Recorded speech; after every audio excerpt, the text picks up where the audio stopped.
할렐루야. 오늘도 새날을 주신 하나님을 찬양합니다. 하나님은 지금도 살아계셔서 우리와 함께 하시는 줄 믿습니다. 그 믿음으로 우리 인생에 여러 가지 문제가 있고 힘든 일들 많지만 하나님의 때에 하나님의 방법으로 그 모든 일들을 해결해 주시고 승리하게 해 주실 것을 믿는 믿음으로 살아가는 이 하루가 되시기를 주님의 이름으로 축원합니다.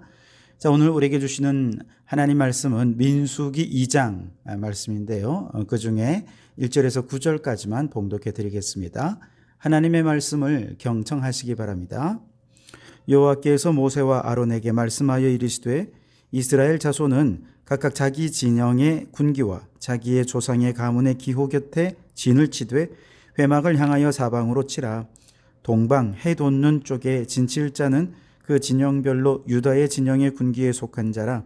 유다 자손의 지휘관은 암미나답의 아들 나손이요 그의 군대로 계수된 자가 74,600명이며 그 곁에 진칠 자는 이사갈 지파라. 이사갈 자손의 지휘관은 수알의 아들 느다넬이요 그의 군대로 계수된 자가 54,400명이라.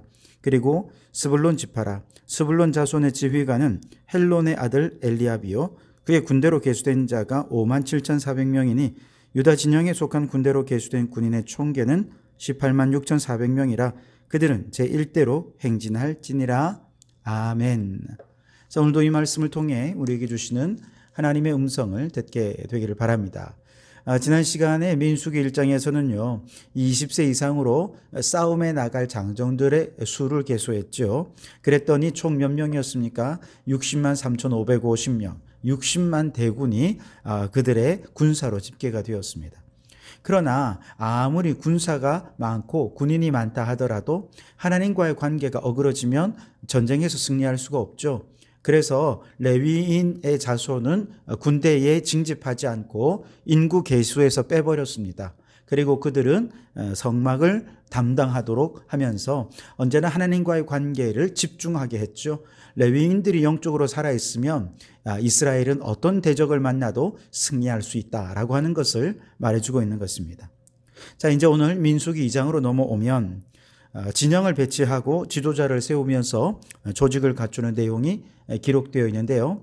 2절에 보시면 이스라엘 자손은 각각 자기의 진영의 군기와 자기의 조상의 가문의 기호 곁에 진을 치되 회막을 향하여 사방으로 치라. 그렇게 말씀을 하시죠. 다시 말해서 회막을 중심으로 해서 동서남북 사방으로 각 지파별로 진영을 갖추게 한 것입니다. 그리고 그 진영의 구조와 의미를 자세히 살펴보면 창세기와 출애굽기에서 이 12 야곱의 아들들이 행한 일들, 그리고 야곱이 그들에게 축복한 그 축복의 내용, 이런 것들이 정말 그대로 반영이 되어 있는 것을 살펴볼 수가 있습니다. 우선 회막을 모든 진영의 중심에 위치하게 하고 그 주위로 레위인과 제사장들이 둘러싸게 했죠. 17절에 먼저 보시면 그 다음에 회막이 레위인의 진영과 함께 모든 진영의 중앙에 있어 행진하되 그들의 진친 순서대로 각 사람은 자기의 위치에서 자기들의 길을 따라 앞으로 행진할지니라 그랬습니다. 자, 이 무슨 말이냐 하면 온 이스라엘의 영적 보호자로서 특수한 역할을 누구에게 맡겼다는 것입니까? 레위 지파에게 맡겼다는 거예요. 회막이 중앙에 있고 이건 레위인의 진영과 함께 두었다는 것은 레위 지파에게 이 이스라엘의 영적 보호자의 역할을 맡겼다는 거예요. 근데 여러분 한번 생각해 보십시오. 여러 12지파가 있는데 그 중에 왜 하필이면 레위 지파일까요? 그 이유는 출애굽기에서 찾을 수 있습니다. 출애굽기 32장에 보면 이스라엘 백성들이 금송아지 사건, 즉 금송아지로 우상을 만들어 숭배하던 그 사건이 일어난 당시에 모세가 두 돌판을 가지고 내려오다가 분노에 차서 돌판을 깨뜨렸죠. 그리고 여호와의 편에 설자 내게로 나오라 외쳤을 때 우상 숭배에 가담하지 않았던 유일한 지파인 레위 지파가 나와서 모세를 대신해서 하나님을 심판을 집행했었습니다. 바로 이때로부터 레위 지파는 이처럼 하나님의 일, 장막과 관련된 특수한 사명을 맡도록 구별이 되었던 것입니다. 자, 그러나 또한 레위 지파는요, 창세기 34장에 보면 시므온과 함께 누이 디나를 강간했던 세겜 족속에게 피해 복수를 감행했던 게 또 레위입니다. 그래서 창세기 49장에서 야곱이 자손들을 축복할 때 레위 지파에게는 저주를 선포해 버렸어요. 그 내용이 어떤 저주냐면 내가 그들을 야곱 중에서 나누며 이스라엘 중에서 흩으리로다 그랬습니다. 그래서 이 저주대로 레위 지파는 자신들을 위한 한 평의 땅도 갖지 못했고요. 이스라엘의 다른 모든 지파 속으로 흩어져 살게 되었습니다. 그래서 레위 지파는 하나님을 섬기는 특수 임무라는 측면에서의 축복을 받기도 했지만 또 이스라엘 전역에 흩어지면서 저주를 받게 되면서 축복과 저주가 동시에 실현되는 지파인 것을 보게 됩니다. 그리고 진영에 배치된 12지파를 보면 레위 지파는 회막을 위한 특수한 임무를 맡았기 때문에 군대에 계수되지 않았던 것을 지난 시간에 살폈죠. 그래서 군대에 계수되지 않았고 12지파의 명단에서도 빠집니다. 대신에 12지파라고 하는 완전수의 이 숫자는 유지해야 하지 않겠습니까? 그래서 어디서 또 다른 지파를 구해와야 되는데 어디서 데려오냐면 요셉의 두 아들을 하나씩 지파로 나눕니다. 그래서 므낫세와 에브라임을 한 지파씩 나누어 주어서 각각을 지파로 나누면서 므낫세 지파, 에브라임 지파 이렇게 나누면서 레위 지파를 대체해서 12지파를 완성한 거죠. 18절에서 21절까지 말씀 보시면 서쪽에는 에브라임의 군대의 진영에 군기가 있을 것이라 에브라임 자손의 지휘관은 암미옷의 아들 렐리사마요 그의 군대로 계수된 자가 4만 500명이며 그 곁에는 므낫세 지파가 있을 것이라 므낫세 자손의 지휘관은 부다술의 아들 가말리엘이요 그의 군대로 계수된 자가 3만 2,200명이며 라고 말씀하셨죠. 즉 므낫세 지파와 에브라임 지파가 서로 각각의 지파를 나누어 가지게 되었다는 것이죠. 그래서 야곱이 요셉을 축복할 때 창세기 49장에 보면 요셉에게 다른 어떤 자손들보다 가장 길고 가장 풍성한 축복을 해주는데요. 무성한 가지 곧 샘 곁에 무성한 가지라 그 가지가 담을 넘었도다 그렇게 축복을 합니다. 또한 위로 하늘의 복과 아래로 깊은 샘의 복과 젖먹이는 복과 태의 복이 이르로다 그러면서 정말로 풍성한 축복을 요셉의 후손에게 하게 됩니다.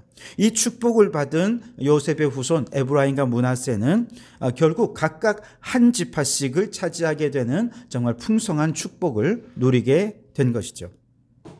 자, 반면에 장자 르우벤은 어떨까요?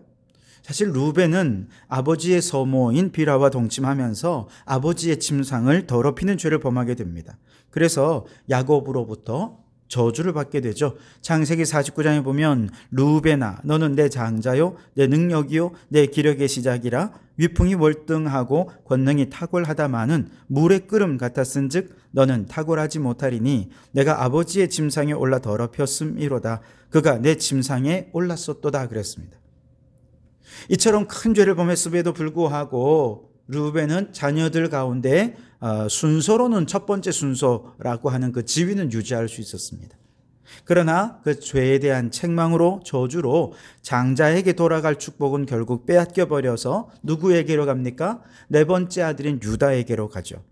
그래서 진영의 배치에서 전통적으로 가장 성스러운 방향으로 여겨졌던 동쪽에는 원래 장자의 지파가 그곳에 자리를 해야 했지만 장자의 복을 받는 그 자리에 누가 그 자리를 차지하느냐? 바로 유다 지파가 그 자리를 차지하게 된 것이죠. 3절 4절에 보시면 동방 해 돋는 쪽에 진칠 자는 그 진영별로 유다 진영의 군기에 속한 자라 유다 자손의 지휘관은 암미나답의 아들 나손이요 그의 군대로 계수된 자가 74,600명이며 라고 말씀을 하시죠. 동쪽에 유다 지파가 자리하게 되었다는 거예요. 여러분 이 동쪽은요 회막의 문을 딱 열면 정면으로 보이는 방향입니다. 모세와 아론이 바로 거기에 위치해 있기도 했죠. 창세기 49장에 야곱이 유다에게 아주 놀라운 축복을 하는데요. 휴가 유다를 떠나지 아니하며 통치자의 지팡이가 그 발 사이에서 떠나지 아니하시기를 실로가 오시기까지 이르리니 그에게 모든 백성이 복종하리로다 그랬습니다. 유다에게 장자의 축복을 주셨을 뿐만 아니라 왕권의 축복을 동시에 주셨어요. 그래서 유다 자손에서 누가 납니까? 다윗 왕이 나오죠. 나중에 남과 북 이스라엘로 나라가 이제 분열이 될 텐데요. 이때 북쪽에는 에브라임이 지도자가 되지만 남쪽에는 유다가 지도자가 되고요. 그래서 북쪽의 왕국의 이름을 이스라엘 혹은 에브라임이라고 불렀다면 남쪽은 유다 왕국이라고 이름을 했습니다. 북이스라엘이 아수르에 의해서 결국은 멸망하지 않습니까? 그 이후에도 유다 왕국은 마지막까지 하나님이 다스리시는 유일한 국가로 남았었고요. 그리고 유다 지파가 가진 아주 큰 특권은 바로 여기에 성전이 있고 바로 그 성전에 하나님이 임재하시는 축복이 바로 주어지게 되었다는 것이죠. 이처럼 야곱이 유다 지파에게 축복했던 장자의 축복, 왕의 축복이 떠나지 않으리라 라고 하는 이 축복은 그대로 지켜졌고 진영의 배치에도 그대로 반영이 되어서 가장 성스러운 동쪽에 자리하게 된 것이죠. 반면에 야곱의 12아들 가운데 레아와 라헬의 시녀들로부터 태어난 자녀들이 있습니다. 단, 납달리, 갓, 아셀. 이들은 출생 순서와 상관없이 모두 낮은 지위를 부여받게 되었습니다. 자, 여러분 지금까지 살펴본 것에 따르면 이제 회막을 중심으로 해서 모든 진영이 동서남북 사방으로 세 지파씩 평등하고 균등한 지위로 배치되어 있는 것은 틀림이 없지만 그러나 내부적으로 더 깊이 들어가 보면 분명히 여기에는 또 다른 질서가 있고 계층이 있다는 것을 보게 됩니다. 무슨 말이냐 하면 기본적으로 이들은 모두 하나님의 백성이라는 점에서는 동등합니다. 평등하죠. 그러나 이 동등과 평등은 기계적인 평등은 아니고요. 하나님의 약속을 성취해 가기 위해 가장 효율적인 방식으로 그 속에 질서가 부여되어 있고 책임과 권한이 따로따로 다 부여되어 있어서 계층이 지워져 있다는 것을 볼 수가 있습니다. 만일 이러한 질서와 책임이 부여되지 않았다면 이 큰 공동체는 광야에서 아마 혼돈에 빠지고 말았을 것입니다. 무정부 상태가 되었고요. 무책임하고 우유부단해서 하나님의 약속을 향해 더 이상 나아갈 수가 없었을 것입니다. 그런데 하나님께서 이렇게 질서를 주시고 권한과 책임을 따로따로 부여해 주셔서 보다 더 책임 있는 사람들이 공동체 전체의 책임을 가지고 민족을 이끌게 한 것이죠. 오늘날 교회 공동체도 마찬가지입니다. 우리는 모두가 예수 그리스도를 믿고 구원받은 그리스도 안의 한 형제요 자매입니다. 그런 면에서 우리는 모두가 평등한 존재들이죠. 그러나 하나님께서는 또한 그 속에 특별한 질서와 계층을 주셨는데 그 계층이라는 것이 가톨릭에서 얘기하는 것처럼 평신도와 사제를 완전히 구분해 놓는 그런 수직적인 계층 구분을 의미하는 건 아니에요. 가톨릭에서는 사제는 성직자로 완전히 따로 떼어서 평신도와 전혀 다른 성스러운 존재로 여깁니다만 개신교는요 기본적으로 평신도와 성직자 구분을 두지 않습니다. 그렇다고 해서 무교회주의자들이나 회중교회처럼 교회에 아무런 조직이나 구조나 계층이나 질서가 없는가? 그렇지 않습니다. 이스라엘 12지파의 진영에 하나님의 약속을 성취하기 위해 질서와 권한과 책임을 따로따로 다 부여했던 것처럼 오늘날 교회도 마찬가지로 하나님의 뜻을 이루고 교회의 사명을 감당하기 위해 교회 안에 분명한 질서와 구조와 권한과 책임이 다 따로따로 부여되어 있다는 것이죠. 그래서 보다 더 책임 있는 사람들이 앞장서서 공동체를 이끌고 그 무한한 책임감을 가지고 헌신하도록 하셨고요. 온 백성들은 그들을 따라 또한 그들에게 주어진 사명을 감당하게 하신 것이죠. 만약 이러한 질서가 없다면 교회는 혼란에 빠지게 되고 무질서해서 무책임한 조직이 되고 말았을 것입니다. 자, 오늘 말씀에도요, 각 지파별로 이제 지휘관들의 이름을 분명히 기록하고 있지 않습니까? 무엇을 의미합니까? 그 지휘관들에게 무한한 권한과 책임을 주었다는 것이죠.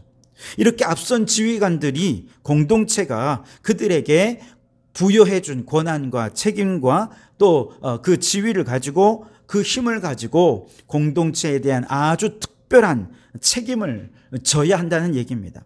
만일 지도자들이 그들에게 부여된 지위와 권한을 잘못 사용하거나 남용한다면 공동체 전체가 하나님을 대적하는 공동체가 될 수밖에 없을 것입니다. 하나님의 심판의 대상이 되는 것이죠.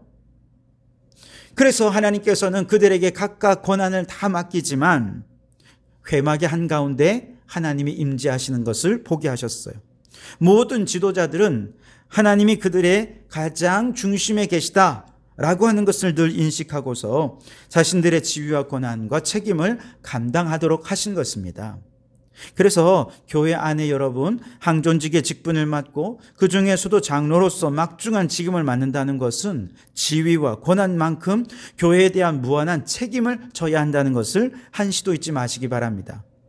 그리고 하나님께서 주신 이 놀라운 권세와 능력을 또 힘을 함부로 남용하지 말아야 합니다. 왜? 교회의 중심에는 항상 하나님이 거하시기 때문입니다. 그러니 늘 하나님을 의식하면서 하나님 앞에서 부끄러움이 없도록 맡은 직분, 맡은 사명, 맡은 책임을 정말 최선을 다해 감당해서 교회를 통해 하나님께서 이루시고자 하는 하나님의 뜻, 하나님의 비전을 이루는 일을 완수해내는 귀한 책임 있는 일꾼들이 되어야 할 줄 믿습니다. 바라기는 광야에서 하나님께서 부여해 주신 질서를 따라 그들이 진영이 배치되고 구조를 이루었던 것처럼 오늘 우리 성도교회도 하나님께서 질서를 부여해 주시고 권한과 책임을 부여해 주신 대로 맡은 바 직분 잘 감당해서 교회다운 교회로 온전히 세워져가는 우리 성도교회가 되기를 주님의 이름으로 축원합니다. 기도하겠습니다. 하나님, 오늘 이스라엘 진영의 배치 속에 담긴 의미를 살피면서 오늘날 우리 교회 안에 질서와 책임과 또 직분의 의미를 다시 한 번 더 생각해 보게 하시니 감사합니다. 우리는 모두가 하나님의 자녀요 하나님의 백성으로서 평등하지만 하나님의 뜻을 이루기 위해 질서와 책임이 각기 다르게 부여되었음을 깨닫게 해주신 것을 감사합니다. 무엇보다 우리 성도교회를 통해 이루실 하나님의 꿈과 비전이 있음을 깨닫고 주님의 꿈을 이루기 위해 우리에게 맡겨주신 책임을 질서 안에 잘 감당하는 저희들 되게 해 주시옵소서. 그러나 우리에게 주신 권한과 책임을 함부로 남용하지 않도록 교회의 중심에는 항상 하나님이 임재하여 계심을 두렵고 떨림으로 인식하며 하나님 앞에 부끄러움이 없는 사명자로 세워지는 저희들이 되게 해 주옵소서. 그리하여 이 시대에 우리 성도교회를 통해 하나님의 뜻을 이루고 하나님의 나라를 세워가는 사명을 다하는 교회가 될 수 있게 도와주시옵소서. 예수님 이름으로 기도하옵나이다. 아멘.